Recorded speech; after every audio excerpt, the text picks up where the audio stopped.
21st. We got 3 more football games before the season's done. 2 on Sunday and then the Super Bowl. Of course, I'll have to get your picks, Brian, later in the stream because you won't be here Saturday. So I'll have to get who you're going with.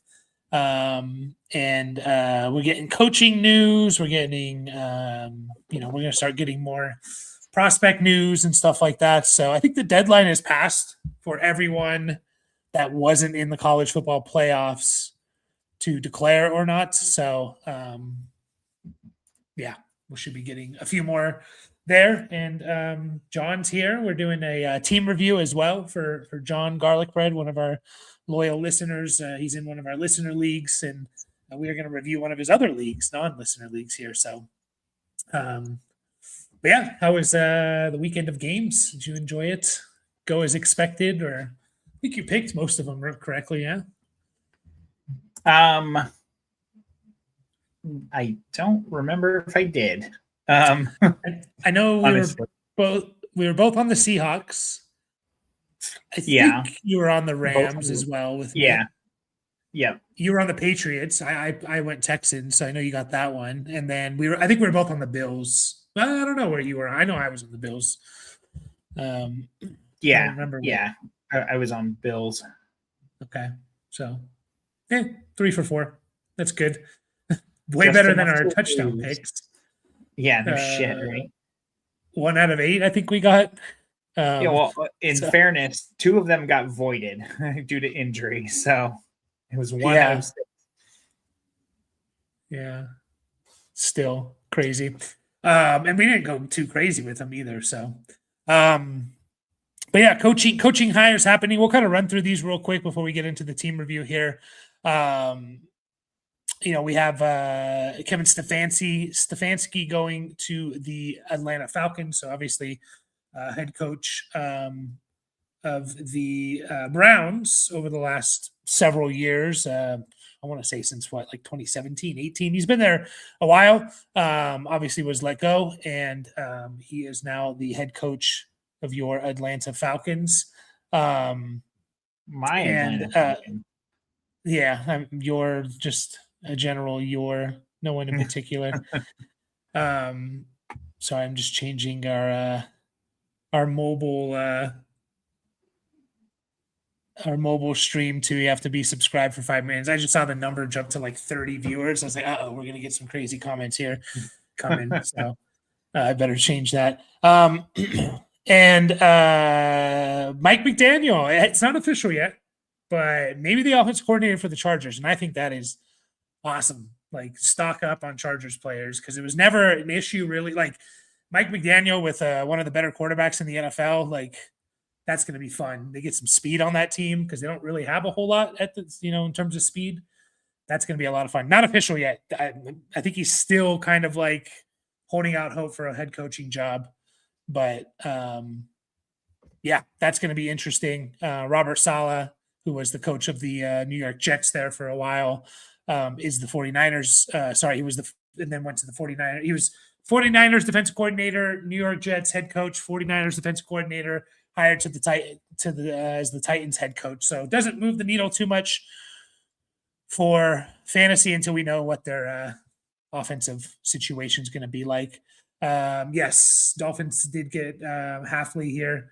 We'll see how that goes. That's the defensive coordinator for the Packers.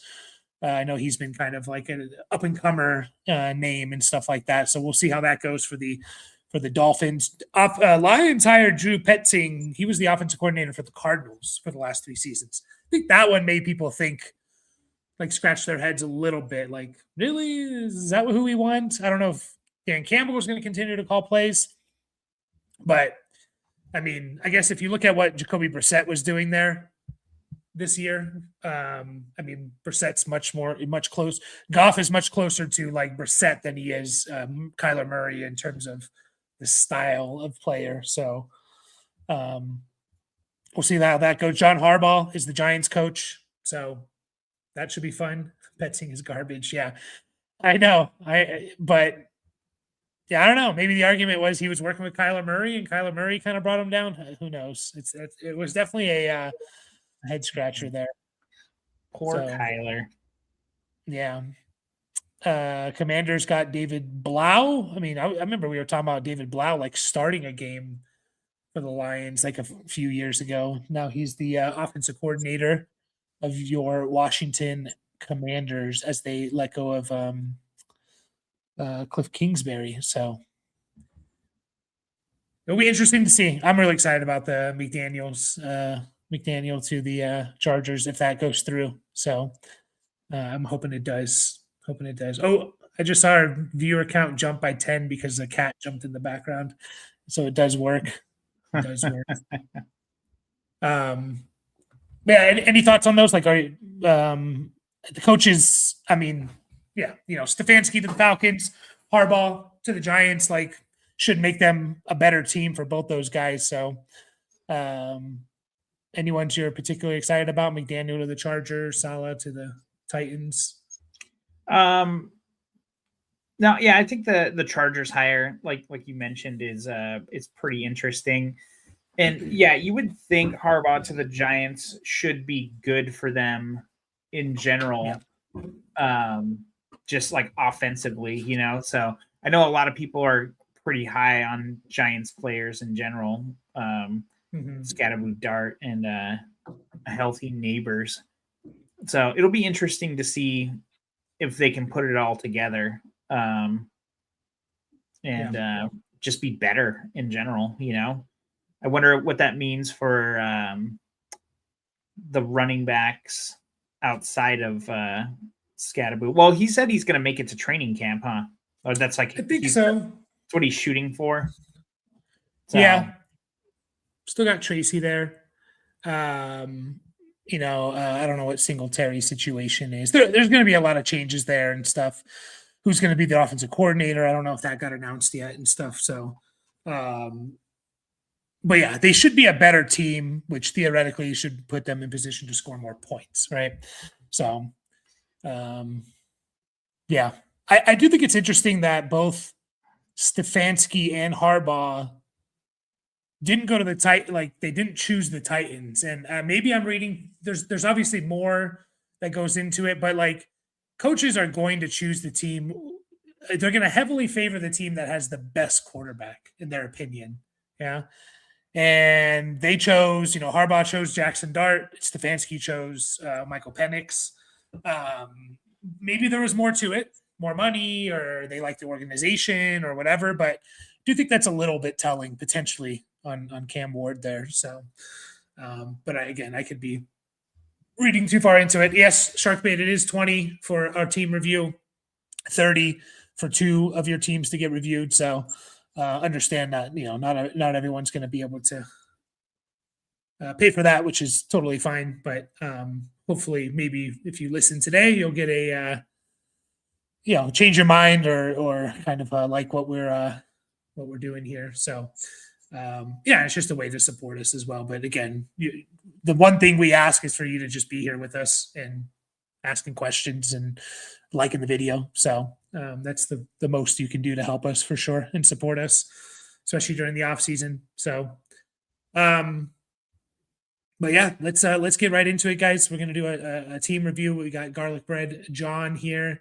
And as always, I like to start with, as you guys know, well, maybe not all of you know, but the War Tool. The War Tool here, let me actually change so that there's no audio sharing, just in case there's random sounds on this.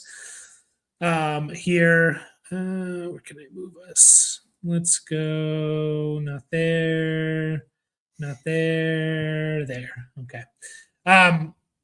So wins above replacement, WAR. If you watch sports, you really heard it when it came to baseball and stuff, Moneyball and all that stuff. But there's kind of WAR for fantasy football out there as well. There's different sites that do it. I know the guys over at South Harmon do it, and they have a little bit more comprehensive tool. Here, we like to use this website, Dynasty Daddy. It's a free website. You can link your team to. Like you create a profile for free and you can link up your teams. You can, and it syncs the trade calculator based off of your league settings. So every league has their own settings, and some players are more valuable than others, right? So let me just real quick, actually, I'll give you an example of like some of our listener leagues here. So we'll load up our Zeus league here, and you'll kind of see like the warp change here. One thing to notice, like you'll notice the tight end, Trey McBride, was the most valuable player in our Zeus league last year. Then it was Christian McCaffrey, and then Josh Allen, Jonathan Taylor, stuff like that, right? You can see the line. You can see wide receiver line here, running back, quarterback, wide receiver.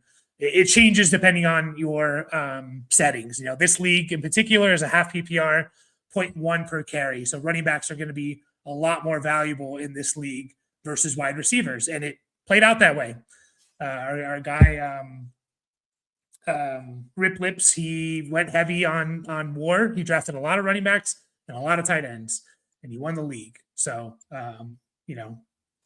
so if we go back to our friend Garlic Breads here, as it loads back up, you're going to see how it changes and takes the league. This is a non-tight end premium league. So where Trey McBride was the most valuable player in Zeus League, he is way down, as you can see on the list here compared to all the other players because it's not a tight end premium. So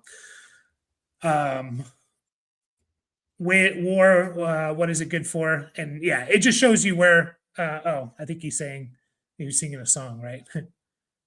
Yeah, you got to say it properly. Song? Yeah. Wait, isn't it like, is it war? What is it good for? Is that how it goes? I thought there was a different word. No, it's war. It's sung by the band War also. Really? Well, Here in My Car is not sung by the band The Cars. So go figure. War is actually going to be at the Chumash Casino in a couple weekends. Moses wants to go see them. Dun, dun, dun, dun, dun, dun, dun. They play that song, right? Dun, dun, dun, dun, dun. I think so. Yeah, it's Lowrider. I think that's War also. Yeah. And Why Can't We Be Friends, and among others. Yeah. So yeah, that's War. We like to look at it here. Gives us the context for the league. Now, this is a pretty standard league. It's a 12-team, start 10. It's a 12 by 10. So you have 10 starters. It's excluding kickers and defenses. I think my cat just ran her head into the tree. But it's how many starters excluding kickers and defenses if you happen to play with those. So not a super deep league, not a shallow league, kind of right in the middle. Depth is important, but maybe not as important as a 12-team start 12 or something, and but more important than a 12-team start 8. And then it's a PPR league, super flex. So nothing too crazy with the settings. And you can see the war here, and it's very heavy on last year. This is just taking in what happened last year, by the way. Running backs and quarterbacks were king. Now, I would imagine, I can't pull up the other war tool right now that I have that's a little bit more, it shows more historical data. I would imagine that, obviously the last couple of years have been running back dominant. I would imagine that wide receivers and running backs are a little bit closer on average if they're kind of playing up to their capabilities here. So, but really big to notice the tight ends and just how kind of insignificant, unfortunately, the tight ends are.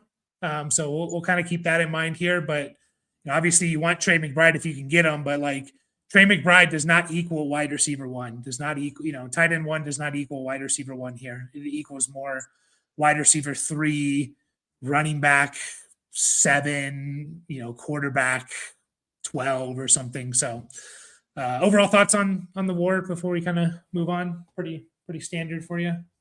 Yeah, not too crazy. I was a little surprised that I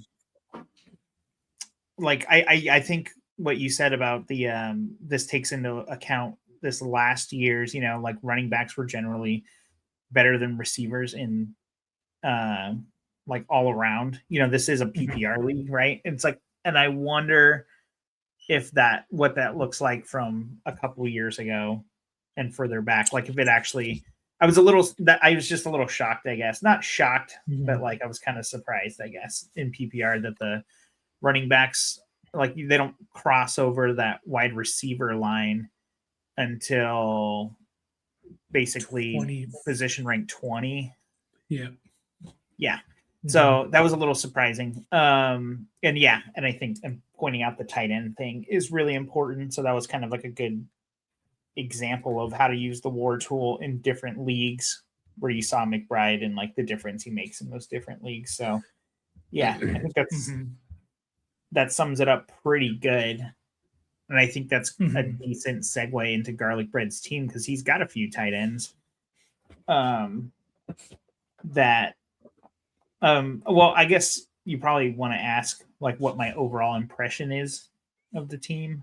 No, I'm just kidding. How do you want to get into this? Real quick, I do also want to take note of kind of like the cliffs and stuff like that.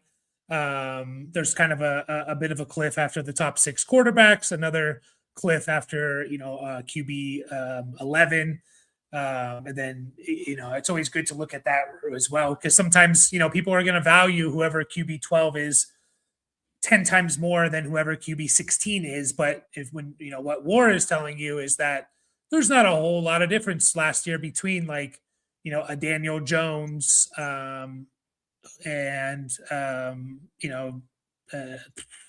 Rodgers. Like there's a decent enough difference, but not significant. So same thing with the running backs. There's a pretty big cliff from like top 6, and then for the wide receivers, like it really starts to even out around wide receiver 7. So so John's team, I'll kind of set it up here. He finished in last place, which I was actually a little bit surprised when I just first looked at his team. I didn't expect him to finish in last place. But I do see kind of where it went wrong. Not a lot of depth at running back, some injuries and stuff like that. So there, he has the 101, and he has a shit ton of 27 first, 6 to be exact. So he's absolutely invested into that 27 draft, which is good, because that 27 draft is looking legendary at this point. Overall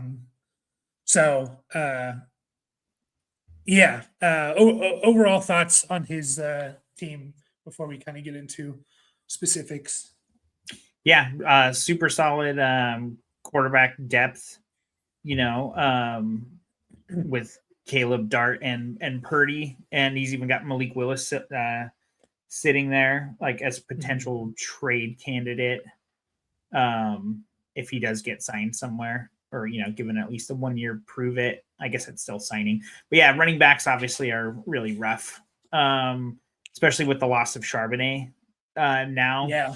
And he was your best running back that you had on your team. And so that's going to be where you need to attack. Having the 101 will help with that, right? Depending on where Jeremiah Love goes. But he's the easy 101 for this team specifically. It'd be really nice if he goes somewhere where he can just take over a starting role, like from the get-go. Go to the Chiefs. Chiefs, Commanders. The wide receivers, I think, are not too bad either. At least his starting 4. What news do we have on Rashee Rice? Because he's got Xavier Worthy there starting as his wide receiver 4, essentially. Not much yet. I haven't heard anything about the abuse allegations and stuff like that. So who knows what that's gonna turn out to be. So nothing really. Okay. Yeah, so that'll be interesting. So we could see a nice little value spike for Worthy going into the season, depending on Rice's status. But it's going to be tough without Mahomes there anyway. So, but as your wide receiver 4, similarly with Ricky Pearsall too. Did you see the sleeper update where about Brandon Ayuk today? No, what did it say? I don't know if it was one of the coaches or the GM or something. And they said, I think it's safe to say Brandon Ayuk has played his last snap as a 49er. That came across sleeper today. So wheels up for Ricky Pearsall potentially, you know. Yep. He needs to stay healthy. Yeah, for sure. I mean, we saw a nice little flash from him, or a couple of 100-yard games in the first few weeks, and then health was an issue. I'm not sure what he's done during the playoffs yet, or what he did, I guess. Oh, sorry, Ricky Pearsall. Pearsall. Yeah. I think he missed the first game. Over correctly. Yeah, like the guy just he played in one playoff game. He had 2 targets. Played Seattle, so he had 2 targets, no catches. Yeah, so you're not like banking on him for next year, but as your wide receiver 3, you could have a little bit of value there too. And tight ends, we know, like from looking at the war tool, they're not like the position you really want to target anyways, but having Strange and Kraft is nice. Trade Tongus to the Kittle manager. If you can do that now. Yeah, if you can. But I'm pulling up the Kittle manager's he doesn't even have a quarterback on his roster according to this. Not a single one. Really? So who is that guy? What's going on there? I have no idea. So maybe he's a good trade partner. That's weird. Let us know if that's right, John. If we just like if it's just there's like a glitch or something. I've never seen that before. Just no quarterbacks. He took over an orphan. Okay. Let's see what John's saying here. Don't knock my boy Kraft. We're gonna knock him. Olave and Brown are new. Got Brown for the 110. Nice. And Olave I bought for a Dunze straight up. Yep, you won that. Bought Sharps, Monty, Keon Coleman for Ladd mid-season. Okay. Unfortunately, not looking great there. Then sold Monty and Keon later. Keon I got 12 for. I think that was like you're definitely not getting anything better from Keon Coleman right now. That's looking like a kind of a bust player, unfortunately. Yeah, we were excited about him going into the year too. Yeah, I was never the biggest Keon guy, but I agree. Like opportunity was there, right? You can never ignore that. So, it's just not. Excited might be the wrong word. Yeah, I mean, we recognized there was opportunity and took shots on him, late in drafts and stuff. Monty and Jordan Mason sold late season for an additional 27 first. That's nice from the guy I think might have the 101 that year. That's awesome. That's a really good trade. He took over an orphan. So what that player just cut all their quarterbacks before they left? That's just weird to not have any quarterbacks. And how did they not get last place without any quarterbacks? It does say John's team is second. It's obviously heavily the draft rank is causing that. If you take it out, you take out the draft rank, he's near the there's 1, 2, 3, 4. That one's about even. Yeah, I mean he's about middle of the pack if you take out the draft ranks there. So happened since the playoffs. Okay, so he made some trades and stuff. Okay, that makes sense. Do you think he can compete next year? I'm not sure if he even wants to compete next year, but do you think I feel like this is a team that I'm so it's like the favorite position I kind of like to be in. But obviously with that, besides having just a completely dominant team of just I could compete this year, and if I don't, that's all right because I have 627 first. I think he'll be fringe playoff. I kind of agree with that. I think he's kind of in that let's see what happens kind of mode here, right?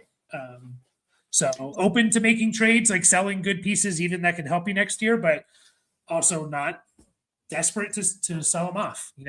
You kind of agree with that? Obviously I immediately looked at this team and I was like, all right, who are we trading for RBs with kind of a thing, right? And it's add Jeremiah Love. Yeah, exactly. So that's great. Yeah. It'll be interesting to see what happens with Swift and Monungai could become a thing, But I Quorum mean, could even become a thing. yeah, Evan Quorum Neal could and become a Neal, thing.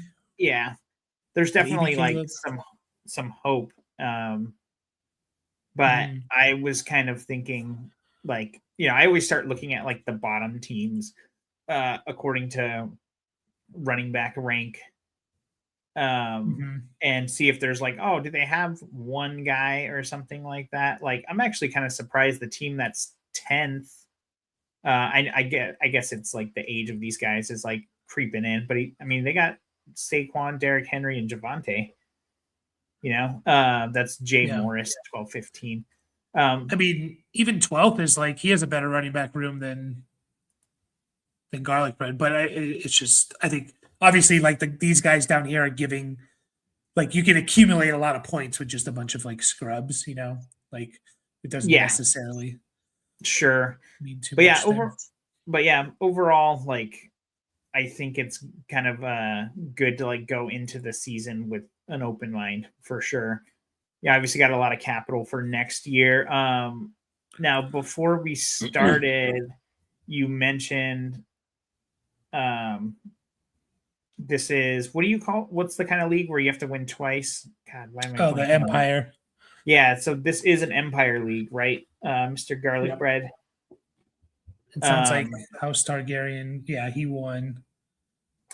Yeah, which makes sense when you look at his team. It's like, oh yeah, that's going to be a little rough to go after. But the nice thing is, he has pretty depleted um,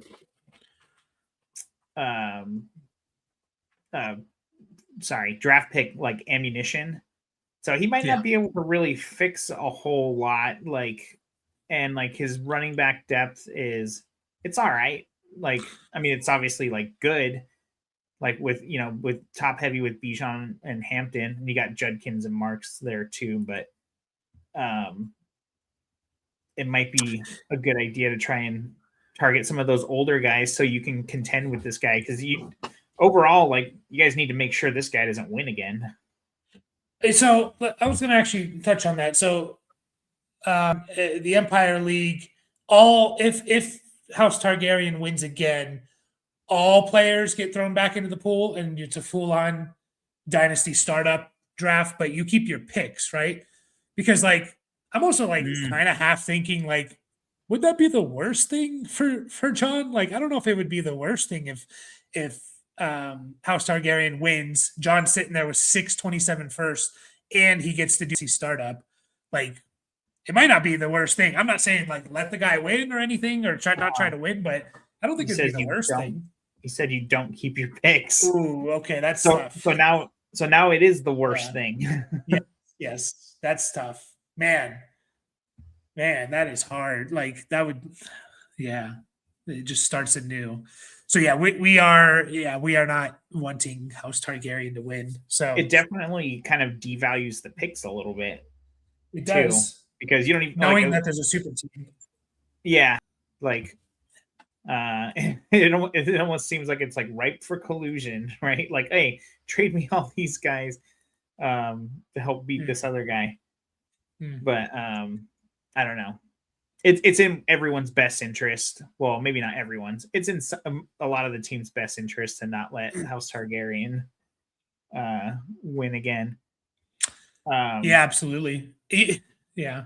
Even like, what would you do? It's a little bit off topic, but like, if you're House Targaryen, like, it's like, do I want to all these guys to go back? Like, maybe I just want to win every other year or something, I don't know. Obviously you can't control that to a certain extent, but so real quick, we'll answer some of these questions. So guys, you could cut post rookie draft. I mean, Kenny Pickett probably, I guess, depends on where he goes. If he's the backup quarterback, you're probably going to hold him. Guys like Jarquez Hunter, Jordan James are probably going to be cuts. Probably Malik Davis, although I do like holding him for now just to see what the Cowboys do at the running back position. Efton Chisholm, Mumfield, these guys are cuts most likely. For rookie picks and stuff. That's probably about it. If you had to cut any more, I mean, Trey Tucker potentially. I would keep Besh. Jalen McMillan, Marshawn Lloyd might be on the chopping block here if he can't stay healthy. Yeah. Well, the nice thing is he's only got 3 picks in the upcoming year. Yeah. So assuming that's all he's really needs to cut, that could work out. Yeah, with a lot of those names. He does say he has a trade on the table with the evil empire of House Targaryen. It's a pretty fitting name because like the House Targaryens like ruled forever in Game of Thrones there until shortly before the events of the show. I have a trade on the table with House Targaryen where I buy Algier, the 306, give him the 201. 201, 201. What is that supposed to be something else there? 212, maybe? Not sure if I pull the trigger in anticipation of Algier getting a chance. Yeah, I mean that's a good so you're giving up both your second round picks there? Okay. So you're giving up 2 seconds, you're getting a third and Algier back. I think it's a little too rich for me. Yeah. I think so because I mean, are you giving up the 201 for Algier? Like, I don't think so. Yeah. So even if you consider, so if you consider that, and you're also moving them up 6 spots, basically in the third. Oh wait, yeah, that's right.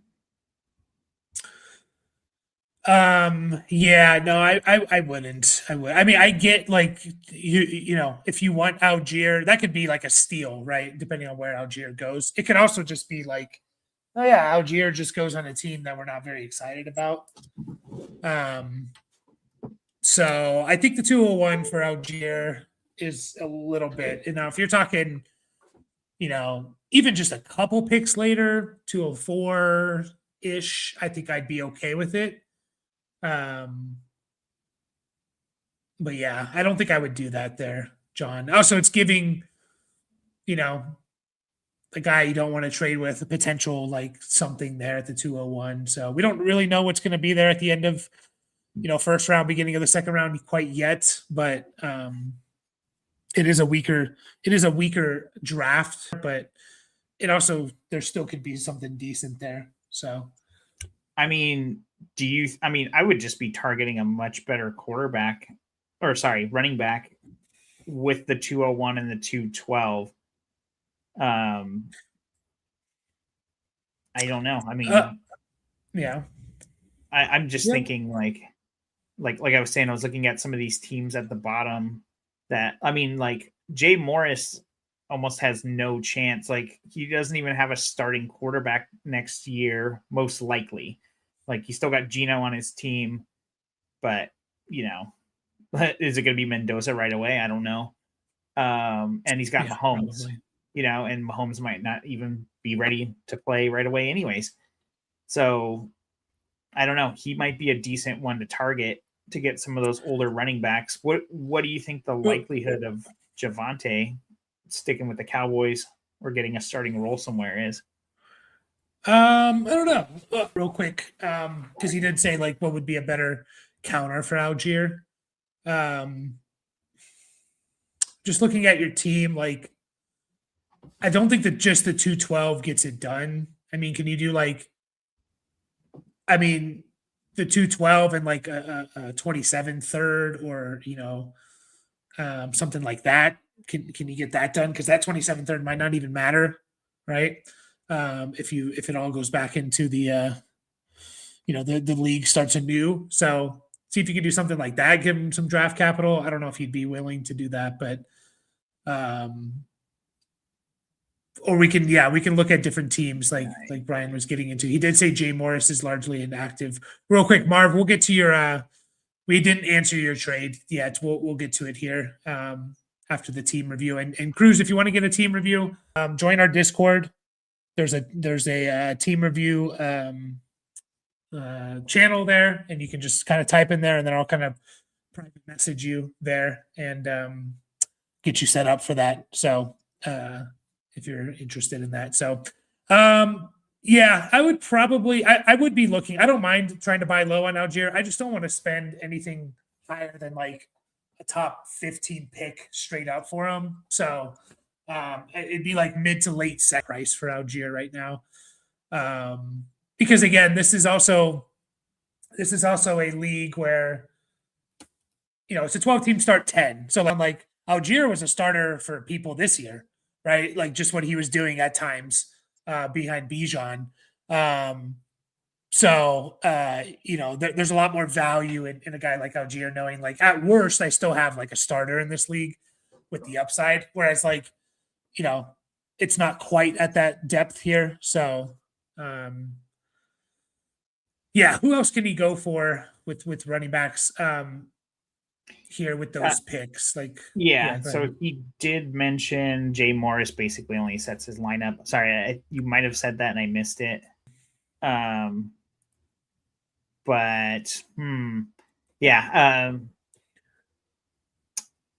King Solomon could be a decent one to.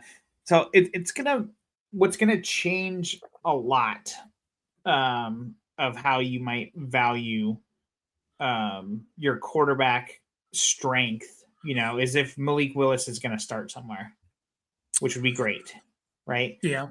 Because there seems to be some decently needy quarterback teams. Like there's a fucking team with 0. So I don't know if that guy's necessarily going to try and do anything, but I was looking at King Solomon's team. He's got Baker, and that's essentially it.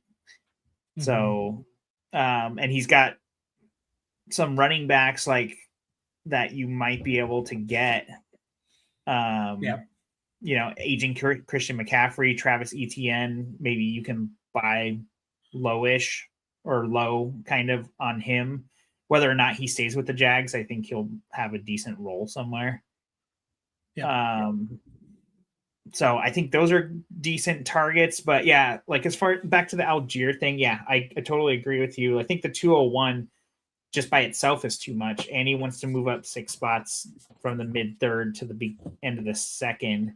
I just think that's way too much. I think you can get a better guy packaging those two together. If you think you're buying low on Algier, I would do kind of what you said, Mike. Like give him that late second and then a later third or something. Obviously that wouldn't be for this year. Some of these teams at the bottom, they basically have like one stud. I guess I should pull up Keep Trade Cut rankings. And that's probably a good way to look. Yeah. I kind of like looking at E-Money here. Breece Hall and Josh Jacobs. Even a guy like a Tony Pollard. Like I would be trying to get Tony Pollard potentially on my team. Like, can you trade the 212 for Tony Pollard? You might be able to. I think I was looking at potentially trying to trade for, like, if I go to the trade calculator here, where is it on this trade calculator for your league? And again, the trade calculator is not everything here, but it says it favors the player getting the 212. So I would do that. I don't know about you, but I don't mind taking a shot on it. I know Tony Pollard's not the sexiest name, but we kind of broke it down last time. We broke it down. We broke it down last stream, I believe it was, where it's like, go look at Tony Pollard. So his numbers were very heavy towards the end of the year. But like, go look at his total numbers basically since we kind of fell in love with Tony Pollard back in 2022. The last 4 years, like his numbers have not been that far off. It's just touchdowns. He's not getting touchdowns, mostly because he's been on a crappy team. So if we expect the Rams to get better, like he's a guy to like decently go after. You say RJ Harvey is on the block. I mean, I would happily trade. Where's Harvey? I know I just saw him here. I think he's on Revenge. Okay, so yeah, you got Revenge of the Tit. I don't know how to say that. Yeah, like not the Sith, I guess. I don't know what the Tith is. So yeah, I mean he's a guy to look at just because. So he has the 103. Now I don't know if he's going to want to trade up to the 101. Probably not, but I'm just trying to think of like how we can get some players here because like I like his receivers. I like Harvey decently. What would you trade for Harvey? I mean, I would trade the 2 seconds. I just don't think anyone's taking that for Harvey. Yeah, probably not. You probably have to package. Yeah, honestly, you're probably gonna have to package that first one with one of your first from 27 to get anything. Like when I say the first one, I meant the 201, the earlier second. Like that might get it done. But I mean, people just spent a first round pick on RJ Harvey, and we see the offense he's attached to. We don't really know, is he like 100% the guy? Like, I mean, it definitely looks that way, but I don't know. Sean Payton does weird shit. Harvey's never going to be like, 70, 80% snap share kind of running back, I don't think. I mean, even right. I would guess even with Dobbins out lately, like Harvey's still floating around like 50, 60%, but it doesn't matter that much because he can still be really good. Yeah, and he's on a good offense. And he's got, obviously that favors rushing touchdowns in general.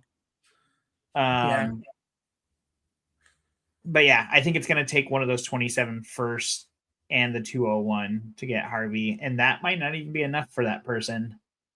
I don't know how much more I'd want to pay. I don't think, maybe I might throw in that 212 also. But I really think you're not getting proper value for those picks necessarily. Like I would aim higher than RJ Harvey.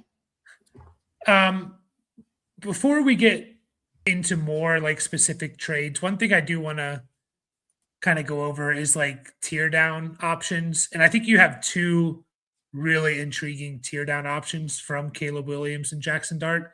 I like those quarterbacks a lot. It doesn't sound like you're about to.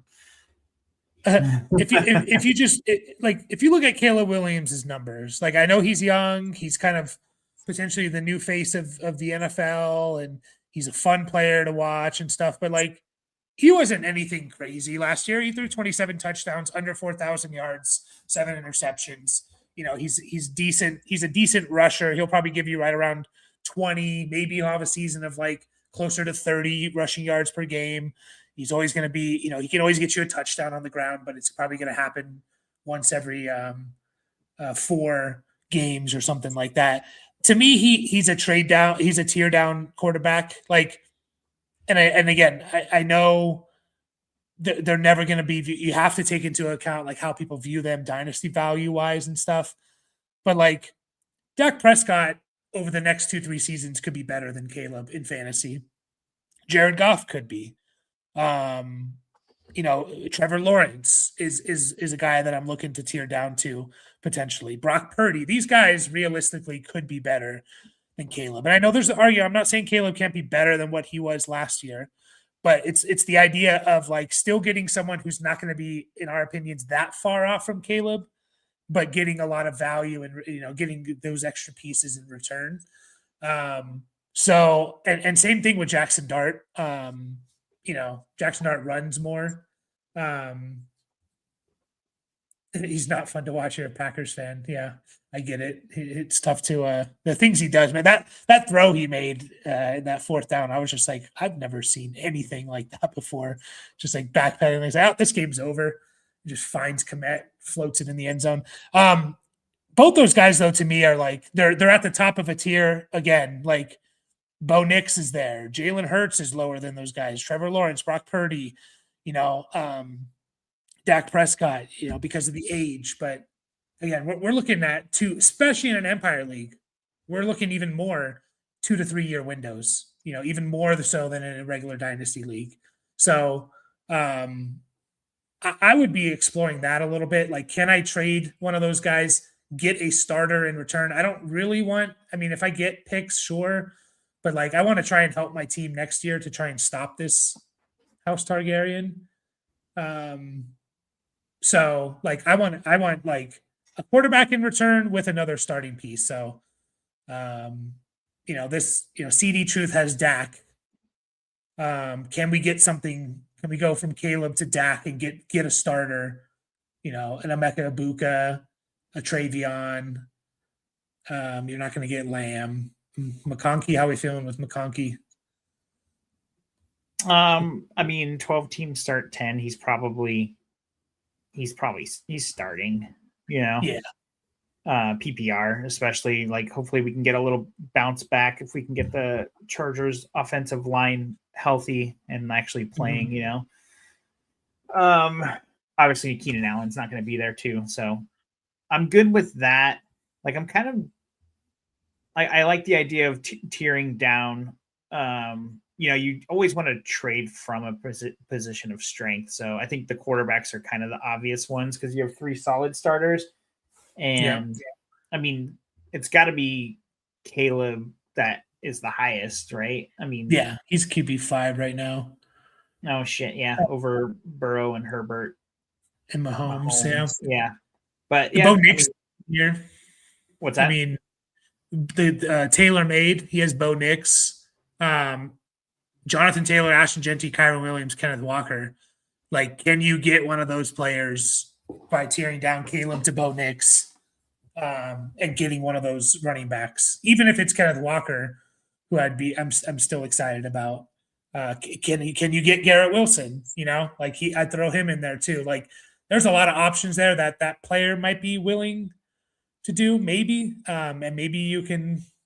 I don't know. I don't know if it makes sense for that team. Maybe you have to throw in like a pick as well or something, which I'd be willing to do. Nothing too crazy, but it has to make sense for that team as well, I guess. Yeah. So, I think Kyron, we've been talking about it a lot. My favorite guys that I kind of went after towards the end of the season in Dynasty to try and push my team over, because partially because they're affordable and stuff. Just Chase Brown, ETN, Kyron.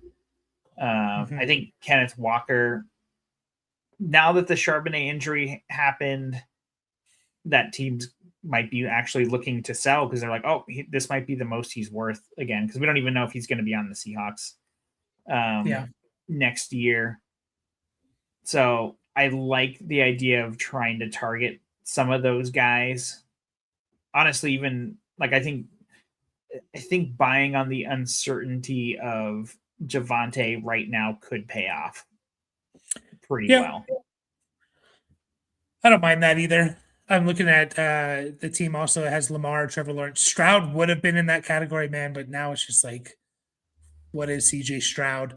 But like, can you get Lawrence and something here for Caleb? Again, maybe you have to throw in like the 201 to get it done. Like, can I go from Caleb to Lawrence, Caleb in the 201 to Lawrence and Cook? I don't know. Can you do that? Maybe, or George Pickens, stuff like that is what I'm really looking to do here, just because like to me it's hard to make trades when it's like when tear downs are like the easiest way to make a trade. I mean, Jalen Hurts at this point is a tear down. Like, people might be pretty down on Hurts. I still think he can bounce back and still be really good. I mean, at worst a top 10 quarterback. Can you get Jalen Hurts and like Chase Brown for Caleb? Now he did say he was in talks with Neighbors. Knowing that this is an Empire League, like I'm fine with trading 227 firsts and something else for Neighbors. I know that was he messaged me that before we went live, and I brought that up to you as well. That knowing now that all those picks could just disappear, I'm totally fine. 227 firsts, and I mean, what else are we throwing on top of there that we need to do? Like, obviously, one of these seconds this year, I would do. Easily, like if those pushed it over. Players, like if I had to throw in Pearsall or Worthy, I would. Any of your running backs can go. Any of your tight ends can go. So I the only players I really wouldn't do it for is like your quarterbacks on top of those 227 first, your quarterbacks and your top 2 receivers. I think everyone else, like if they want those guys, I'm doing that. for Neighbors. So, and John, you can tell us if like what you're thinking to add there as well. But I am much more open to doing that now that knowing all those can disappear. I don't really see a whole lot of other like tier down options. I mean, I don't think AJ Brown right now. I think he's kind of undervalued at what he could be. Like if he lands on, I'm hoping the Bills or the Patriots, like his value is gonna shoot through the roof. I would take advantage of knowing that the tight ends are not very valuable in this league. Unfortunately, no one's really going to be super excited about your tight ends. Maybe Tucker Kraft, but he has to come back from that injury a little bit, right? What was it, a torn ACL? When did he get hurt? Was it November or something? Week 9. So maybe when he starts getting news, and I know you're a Packers fan and you don't want to trade Kraft, but again, we're using WAR here to just like even the best, and by the best, you literally have to break the tight end reception record ever, like the most catches ever for a tight end, and you're still nowhere close to these top players. Like you're still a full point behind some of these top players in wins above replacement. Like, and you just see the flat line. Like, and I guarantee you, maybe you get one or two closer. Like you get, a couple closer to the number one tight end, but for the most part, like Tucker Kraft's going to fall into this flat line of tight ends. So like, take advantage of that. If anyone values Tucker Kraft, a little bit more or something, I would be trading him in a heartbeat for any like running back, wide receiver starter, essentially. Yeah, sure. It's a bummer that the Kittle manager doesn't need Tongus because they don't even have a fucking quarterback. So whatever. I know, John, you mentioned that Jay Morris doesn't really participate too much. Well, he's only got his first rounder this year. Oh, it looks like you guys only go 3 rounds. I was expecting 4. Which, I mean, that's fine, but I mean, he at least traded some picks at some point. Yep. So I don't know. Maybe you can. I don't know how well the people in this league. Like, if you have a way to directly contact them, I'm sure you do, like through the league or Group Me or something like that. But I mean, it's better if you have their phone number. Obviously, call them and harass them while they're at work, pressure them, get them drunk, and then trade them all their stuff. No, but I don't know. It just asking the simple question to Jay Morris, like, hey, like, any thoughts about what you're trying to do next year as far as contending? Because, like I said, like he might not have a starting quarterback. And I mean, maybe. I mean, this could be interesting. What do you think about trying to go after Mahomes? But you're going to have to wait until you hear Mahomes isn't starting, or sorry, like that he's going to miss time. Mm-hmm. I mean, that could be an interesting tear down sort of situation if Caleb's playing well and you go down to Mahomes and get something good on top of that. I don't know. But the reason I keep bringing up Jay Morris is because he's got Saquon, Javonte, and Henry, and everything else on his team kind of sucks. And so he should be going into rebuild mode. So you can probably get this guy, if you can even get him on the phone, kind of a thing. If you can even get him to respond to your messages, he's got those 3 guys that are like, that's 3 starters right there. Potentially not with Javonte, but I don't know. So I would reach out to him and see if he's even thinking about what his standing is, because it even says that he's a contender, and I don't even see how that's possible. It says frisky for me. No, mine says contender, but it also does have him overall ranked 12. So I don't know what the fuck this means. Maybe I don't know how to read colors and numbers and stuff. But anyways. Another strategy potentially that you could do.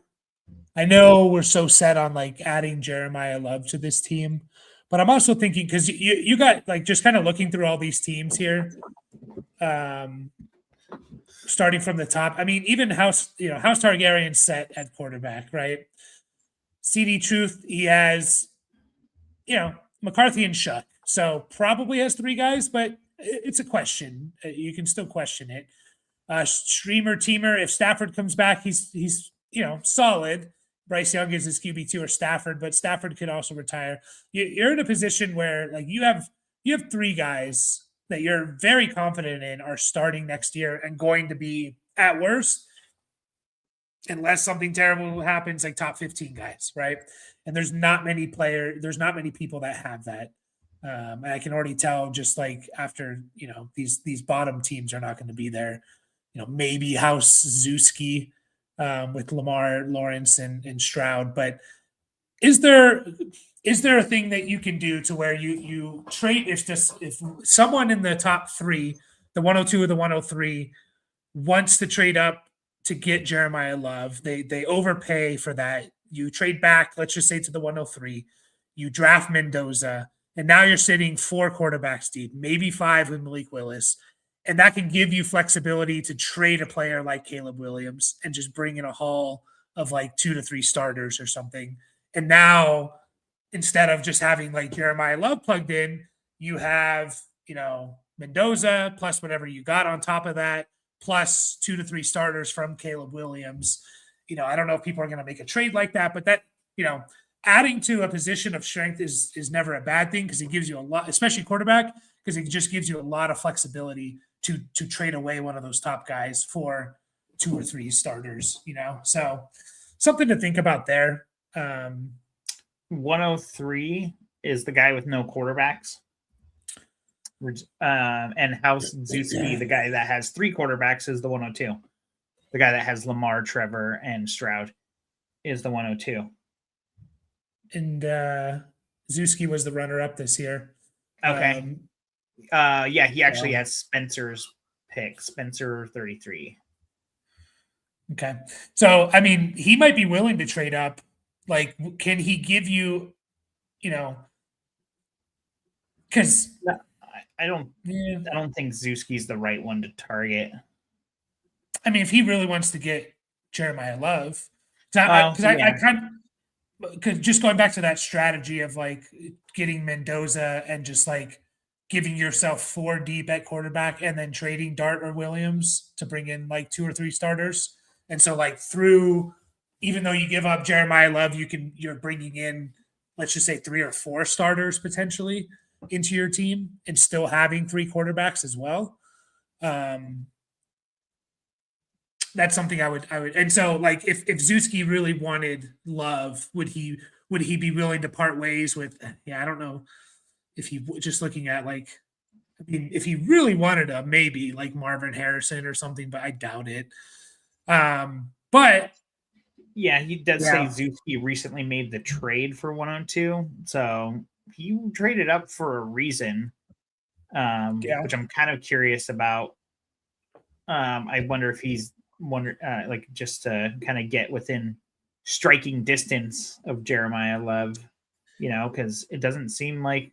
I mean, I guess Mendoza could be on his radar. It seems like those are going to be like the 1 and the 2s. But for us, yes. For a lot of the feedback I'm getting from just like comments on mock draft videos is a lot of people think Mendoza should be more like what a lot of people took Ward last year, which was like 104, 105, and that he could be targeting one of the top receivers because he is kind of weak at receiver as well. Sure. My only worry about trading with the guy at the 103 is that he does have no quarterbacks, and does he just go Mendoza at the 101 and then like it kind of squashes that? Yeah, and then he gets Love, and then the other guy gets Love right in front of you. Yeah. So but something to talk with Zuski, see if he's willing to maybe do that. If you don't think like, also if you think there's a good chance like Mendoza doesn't go to like the 104, you can also do that. It's just a risk with revenge of the tip here, sitting there at the 103 with no quarterbacks. So yeah, and 104 only, yeah. Well, they had, like you talked about them. They got Shuck and McCarthy in addition to Dak, so they probably have 2 starters given like throughout the whole year. Yeah. At some point, Um, maybe. Yeah, John, go get Neighbors if you can. Like, what are you thinking of adding to get Neighbors? Because like, who has Neighbors? What team has them? King Solomon? No. Oh, I can't spell neighbor. Wait, I what know the there's a way fuck? to search it. Yeah, there's a search at the top. Oh, here it is, Spencer. Yeah, it's Spencer. Yeah, I mean, obviously 227 firsts. If he wants, like I mentioned, any of those players I mentioned, besides your quarterbacks and your top 2 receivers, the 201. I mean, hell, if he wants both seconds, he can go for it. I don't know. Like his team, it's a solid team. If he gives up Neighbors, it obviously doesn't look as good. So yeah, if you can get that done, again, knowing that there is a pretty decent chance that House Targaryen wins again. I mean, just looking at that team. Yeah, you definitely got to add some firepower. Yeah. And I think, yeah, the obvious spot is like you need running backs, man. And I know they're hard to trade for. They're even harder to trade for in season, I feel like, because that's when you need them, right? Like, I don't know if you can afford to really play it too safe here in the off season. It might be a decent time to go after like a Javante or an ETN whose value I think is going to go up like in the off season. Yeah, there's a group of guys there. I mean, just touching on buy lows real quick before I do get into that. I am also curious of like how the dynamic of trading is in this league where we're sitting there at the end of October. House Targaryen is 7-1. And like are people going to be willing to trade, like especially people that know they're not going to make the playoffs? Are they going to be willing to give up? Not collusion, but like, well, I don't want House Targaryen to win because I'm trying to receive a 27 first. So I'm going to be more willing to part ways with a stud player for maybe cheaper to the second place team or, to any other team that's can beat Targaryen. I'm curious if like that goes through people's minds as well. Cause could be like the market could be a really nice, like buyer's market there for you. You know what at I the think is middle of October or something. yeah. I mean, like I was kind of mentioning, like what House Targaryen's team is going to be. Like you can just see who their starters are, basically, and not a lot of firepower to add other guys. So it doesn't mean it can't happen. I think it's kind of funny that that guy even wants to give up Algier. It's probably his valuation on Algier is related to him having Bijan. Even though we don't necessarily know if Algier is going to stay there. But it's like I wouldn't even want to trade Algier at this point from that team, No.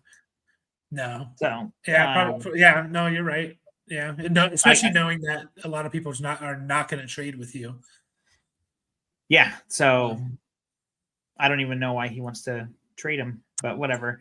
I'm just looking at his team. So he's starting May Herbert, Bijan Hampton, JSN London, Bowers. That's his 7. And then he's adding Nico T. Higgins, maybe Waddle or Judkins. Like, damn, one of those guys are on the bench. Travis Hunter's on the bench. Woody Marks is on the bench. Ooh, that's a tough team. But a couple injuries is all you need, I guess. Yeah. I guess you bring that up with Algier. Does that make you more likely, like wanting to trade for him, knowing that, like, if something happened to Bijan, I guess, Algier's probably on another team, right? Yeah, free agency is he's going to go somewhere and have some kind of role. Yeah, but those buy low running backs, like that group of guys, like in the, Josh Jacobs to me is a buy low. Kyron is a buy low. ETN, Kenneth Walker, Javante, Derrick Henry still, like, and he's only probably going to go down. Are buy lows, in my opinion. There's Yeah, probably I some mean, other guys here, Ramondre. the dude with McCaffrey and ETN is a good guy. Yeah, that's King Solomon. I think he's a good guy to target given the makeup of his team. It's like, he's not very good. And I think, yeah, I don't know. What are you giving up for if you could get McCaffrey and ETN in a deal?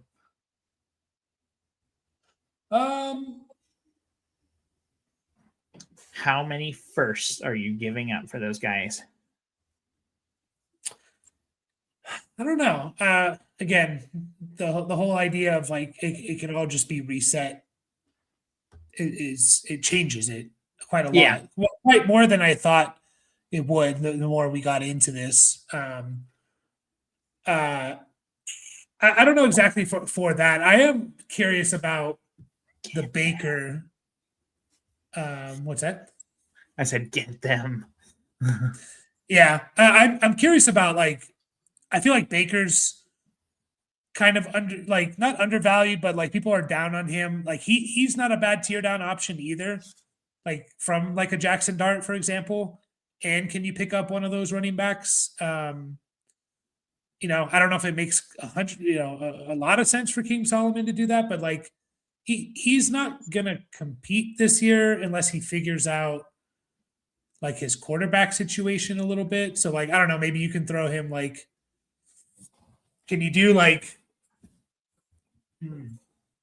I think it's his quarterback situation and his wide receiver situation are both rough, and so typically those are like, and this doesn't go for everybody, obviously, but like a lot of people, that's how they want to start building their team, right? Like you start with those positions because they last a little longer and their situation's a little more secure. So getting those young wide receivers / quarterback, or just talented, and on the younger side are usually how people start building their team. So, I mean, it looks like he's kind of at the end of his rope here. I don't know. I don't necessarily always like people telling me that. It doesn't always work where it's like, oh yeah, your team sucks. Trade me your guys. Like that's not necessarily the best way to go about it. But yeah, I don't know.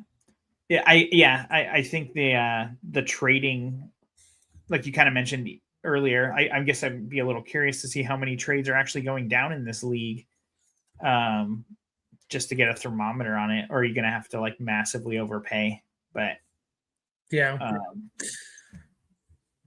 I'm just wondering if you can do something here, like, because I agree with Solomon.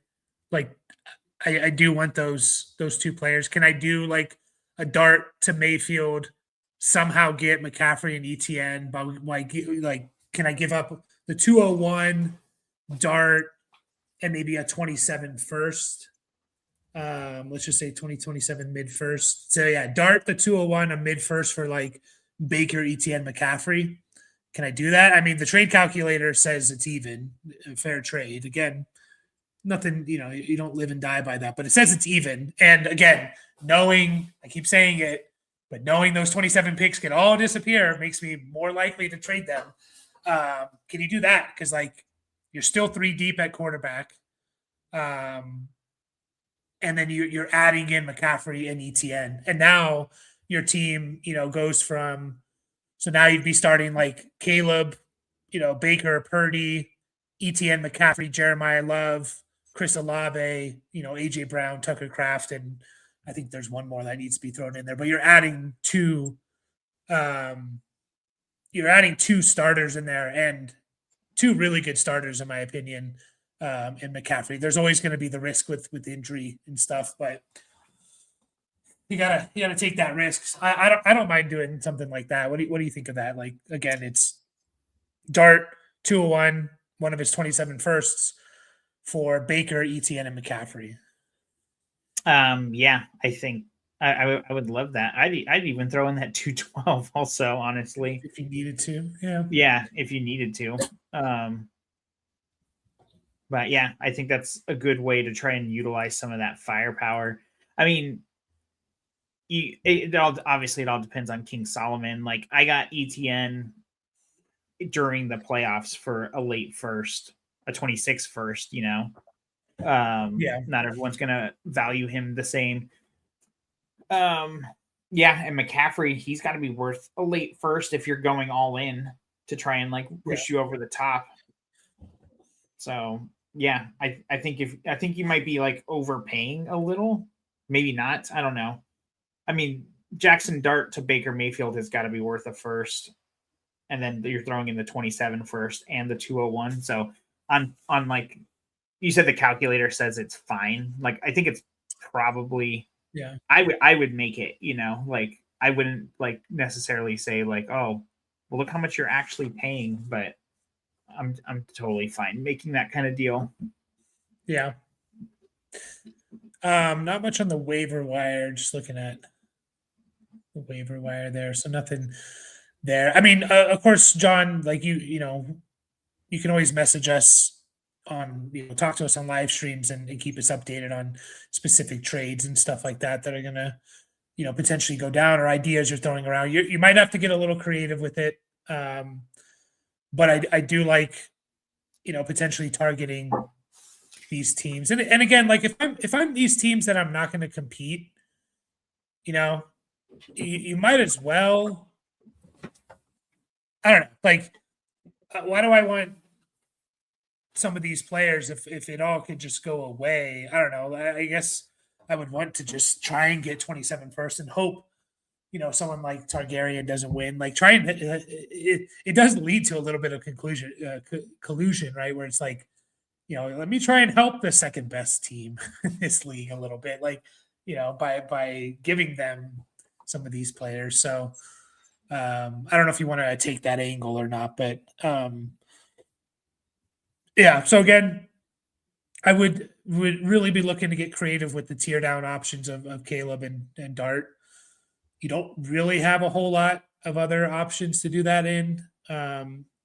Take advantage of knowing that tight ends are really not that valuable unless you're like Trey McBride or Brock Bowers. Do float around the idea of trading off of Jeremiah Love, but I think landing spot's going to matter a lot there for him. Love. Yeah, I mean, not that it's gonna. I'm just saying, I'd feel more confident if he goes to some of those places, like we said, like where there's not a lot of competition and stuff like that. Not that I don't think he's going to be good or anything. I'm just talking about like because you need guys this year. And we just saw like Genty. Like look at Bijan and Genty and what they did their first year. They were not league winners. They were startable pieces in a 12-team start 10, but they definitely weren't league winners, RB 16-ish, something like that. So I don't mean to keep bringing up specific guys. I mean, I know that's like part of it, but like, what do you think about Benson as a trade target? He's on a decent, I don't know. I was going to say a decent enough team, but not really. Not especially anyways. Like what were you thinking? I mean, I don't know specifically. Like, I feel like you're going to have to give up both your seconds to get them, which are probably spent better elsewhere. I don't know. Yeah, I wouldn't do both my seconds. I definitely wouldn't even do the 201 for Benson at this point. No. No, I mean, as the starter for the Cardinals. Yeah, new coaching staff coming in. He hasn't done anything. Like it's true. Good. I'm just trying to think about guys that might be cheap enough to acquire. I mean, what do you think about Ramondre going into next year too? I mean, he's still paid. Yeah, I think Ramondre is going to be a top 24 running back. Like, yeah, I know you definitely want to get like a star on your team for sure, and you have the firepower to do that. I'm just kind of looking at this list a little further down where it's like, okay, like, you know, attainable guys to start building some depth from the ground up kind of a thing. Like, I agree with you about the Ramondre. Like he'll be an RB2 or, you know, at least like flex worthy for sure. next year, I would think. And he's Honestly, I would running back 36. I'd buy low on James Conner. I mean, damn, he's all the way down there. It's like RB 60, 68. Can I get James Conner for something? Like, I wouldn't be surprised if James Conner goes to a team. I mean, he might still be under the contract with the Cardinals. He is, but he's a cut candidate. But like, he's probably going to get cut. But like, would you be shocked if like James Conner just went to a team and he was just awesome? Like, like an awesome being like he was like RB 15 or something. Like the Chiefs just used Kareem Hunt like crazy. I don't know. Guys like that. Tony Pollard. Rashad White. Rashad White. 212 for Neal. Rashad White. I don't know. I don't think so. Not in this league. Like if it was a 12-team start 12, maybe. Yeah, I don't think necessarily like he's going to be a guaranteed starter, but I'm just trying to think like cheap guys to try and build some depth. I don't know. Obviously, we don't know where Rashad White's going to go. I'm just kind of scrolling through the list and looking at Revenge of the Tits team and whatnot. Yeah, I think the 212, I might just roll the dice with like who's there as a rookie, for a guy like that. So yeah. Devin Neal, you already have, I believe, right? I do like his possibility there. I think you have some possible starters here if injuries happen and whatnot. The receiver position, I mean, Luther Burden is a like he's appropriately ranked, but like he is like one of those that could. I wouldn't be shocked if he's a top 15, top 12 wide receiver in dynasty value next year. Michael Wilson, what are we going to do there? Christian Watson's kind of a sneaky, like, man, if he could just stay freaking healthy for a year, like, man, like look what he did this year in kind of his limited play. So he played in 10 games. And the dude was like pretty good. I mean, it was touchdowns, a lot of touchdowns and stuff, but like, 10 touchdowns, 1,000 yards, 60 catches type of production. So like maybe he's a sneaky go out and buy. Veteran players, DJ Moore might be interesting. So obviously, like I said, John, you can, if real trades materialize and or if you're kind of shopping things around here, but I do think to me, I'd be looking to tear down from those quarterbacks, knowing I need to add firepower to this team. And that's where you're kind of, that's your only green numbers, numbers. Yeah. Not letters, numbers here for a reason, but yeah. That means money. That means sell them. No. Money. Yeah, go get neighbors. Let us know if anything else pops up. Like if people are sending you offers, you can just post it directly into the listener league because I'll see that easy. Like I'll get a sleeper notification. Like, hey, what do you guys think? Someday, and then you'll have everyone else chiming in too. Yeah. Someday you will join the Discord. Let us know, John, if there's anything else to touch on there. Hopefully we try and give money's worth. I know that was like an hour-long review, which I would hope is, not trying to. Never mind. But we try to go into this. It is hard, especially not knowing league like dynamic and stuff of like specific trades. I do like talking about them and I try and figure those out. But I do think it's just as useful to go over like what the plan of action should be. And then, here are some options or like players we like to target and stuff. It does take it takes when I try to cook up like these trades, especially these like a little bit more elaborate ones, like it takes me a minute to like, I not more than a minute, but I have to like sit down and think about it too. Like, so, we try to give you players to go for or what we would do with this team, like the tear down from the quarterbacks, and we know that you're always in contact with us and stuff. So let's get to a couple of these before we take off here and get your picks. Marv says, asking for a friend, BTJ Marks and Io Manor for Mahomes or Ward. Two different teams, both have 3 quarterbacks, Superflex. What do you think of that? Would you trade? I'd probably do that in a Superflex for Mahomes. I would do that for sure. For sure. Yeah. Yeah. He's asking Mahomes or Ward, but they're not equivalent. I mean, I guess if you're thinking about this coming year, they might be, depending on what the news for Mahomes is. But I'd much rather have Mahomes, and I would do that. Would you do it for Ward? BTJ Marks and Io Manor? Maybe I was a little too quick to answer no there, but I'm leaning no.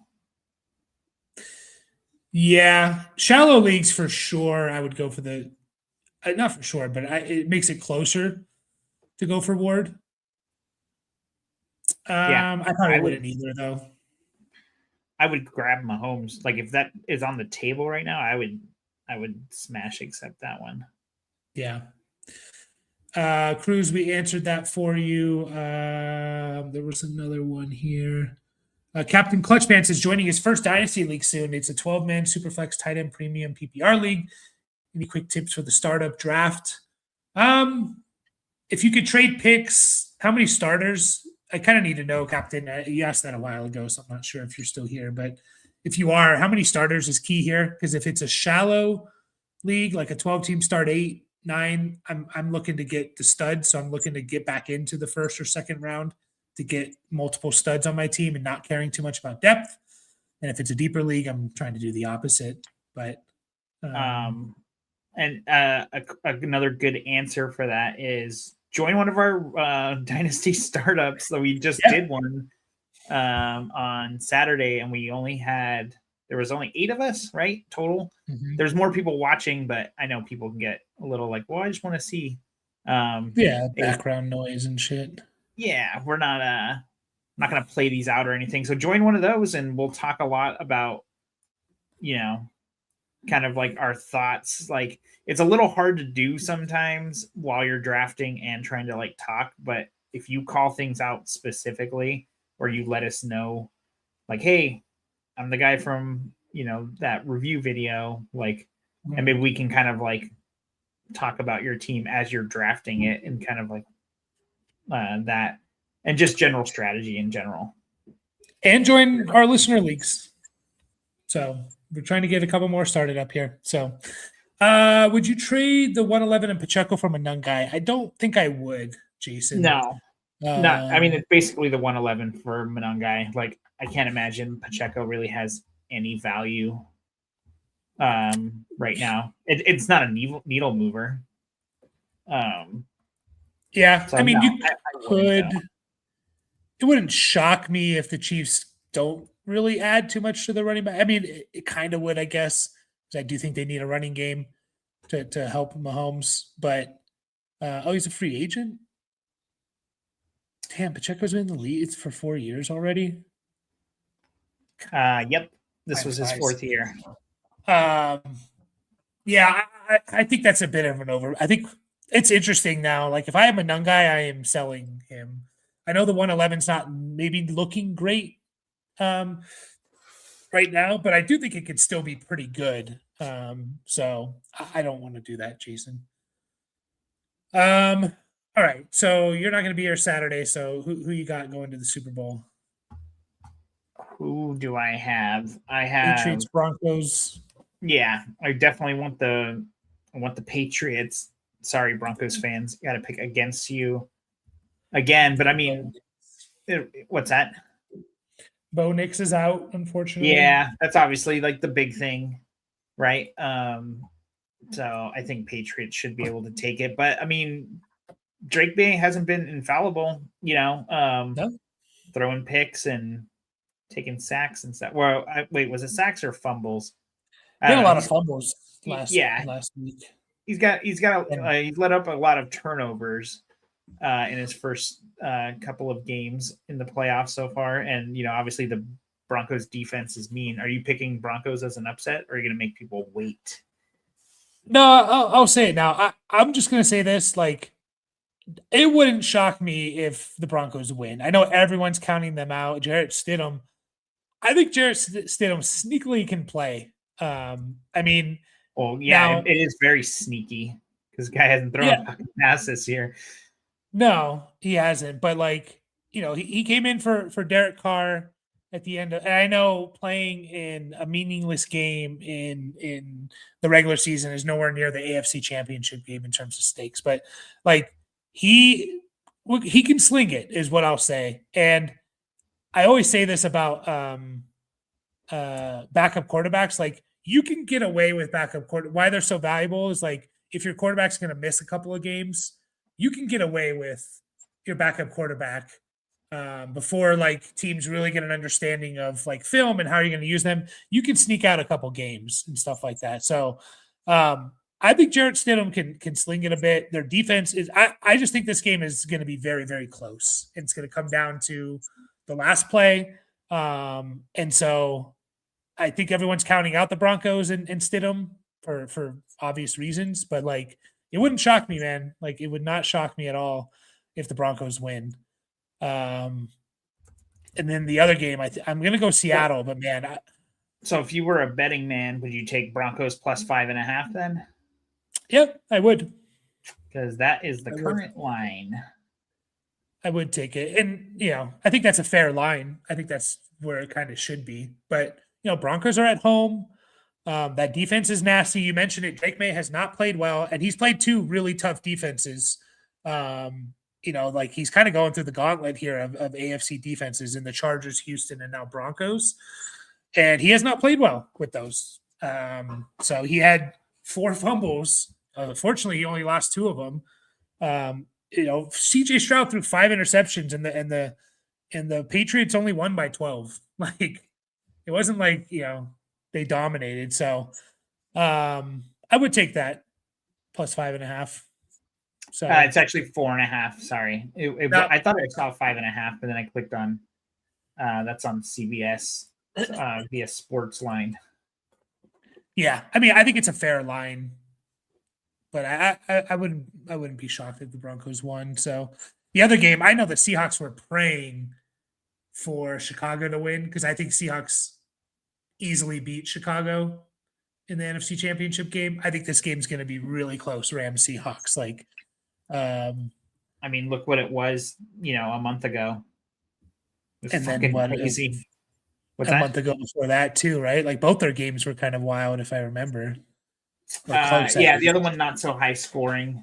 The Rams 21, Seahawks 19 back in November. But yeah, man, it's tough. Like, I don't know who I want, honestly. I just want to watch the game. Yeah. If I have to pick one, I think I'm gonna go Seahawks. What's the spread there? Like, Seahawks -3 or something? Yeah, let's see that. I've been thinking so hard that I didn't even bother to look up. Yeah. Man, it's crazy that like Darnold could go to the Super. Like, if you're the Jets, if you're the Vikings, like, must be kicking yourself right now. From seeing ghosts to the Super Bowl. Man, Seattle looks so good against the 49ers. Like, holy crap. It's Seahawks 2.5, so it's basically an even game. Yep, that's basically a pick 'em when you're only a 2.5 point favorite at home. Yeah, that's going to be a lot of fun. I really, and we can get into this during the offseason. It's going to be fascinating how teams adjust. Like, Dynasty follows obviously kind of what's happening. Fantasy football follows a bit of what's happening in the NFL. And what we're seeing now is like, unless you're the elite of the elite quarterbacks, guys that are, Josh Allen's and Lamar Jackson's and Mahomes, and Mahomes hasn't even been like that lately, but still think he can be, like, where you can really make a difference. Like CJ Stroud's a fascinating, like, do you pay him $50 million a year? Like, I'm not saying you can't win with CJ Stroud, I don't know if you can win with CJ Stroud paying him $50 million a year. Like, I don't even agree with paying Brock Purdy the top quarterback money. Like, I think you're better off. Like, is it going to go, but is it going to adjust back to like, all right, we need to stop just paying the next quarterback who's up for a contract all this money, like maybe we build a team around a Sam Darnold or a Jacoby Brissett or something.